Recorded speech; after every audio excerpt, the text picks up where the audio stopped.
This is Shanghai from my window. The streets are mostly empty. The people who are still out there are mostly delivery workers.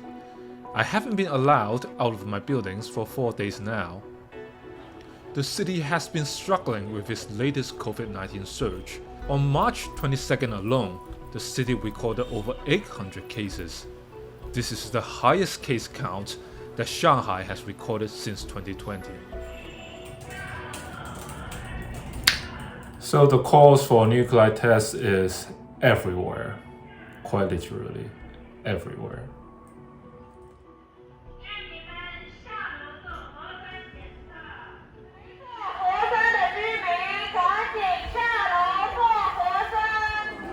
So I just got a notice this morning after 48 hours and 2 rounds of PCR tests, there are some abnormal results in this area. So we'll be locked down again for another 48 hours. What we can do is to stock up on groceries as much as possible.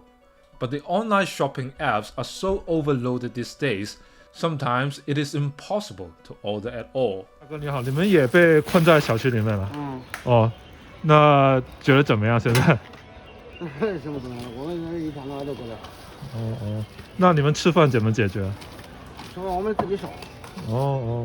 还要买菜吗？你们？不买菜吃啥呢？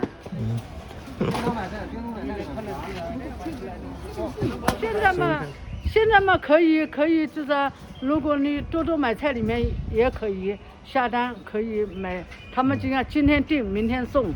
你送来了，然后你到这边可以取。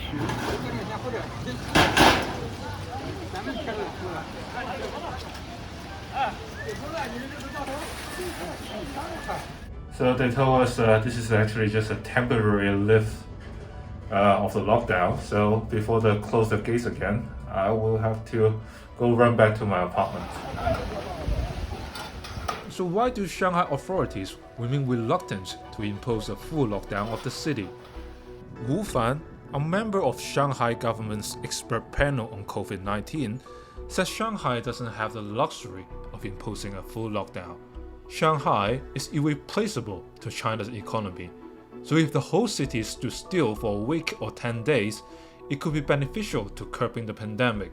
But the loss would be unbearable for small businesses and ordinary people. Indeed, as I escaped from being locked down once again, the streets were deserted and the shops were closed. My colleagues said they have witnessed similar scenes across different parts of Shanghai. 晚上8点左右车跟人都没过了，就看见车也很少，根本就没人。These are my cats. I'm back. Yeah.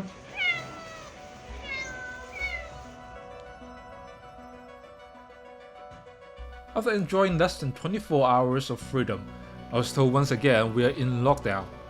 I also realized that PCR test results are taking longer and longer to show up. In the past, I could get the results in less than 12 hours. This time, it's been more than 24 hours and still no news. So the lockdown is over for now, and I'm going out to get some groceries. And as a person who witnessed how this pandemic started in Wuhan 2 years ago, I can't help but wonder, when will this thing end? And is all of this sustainable? I think we shall see in the future.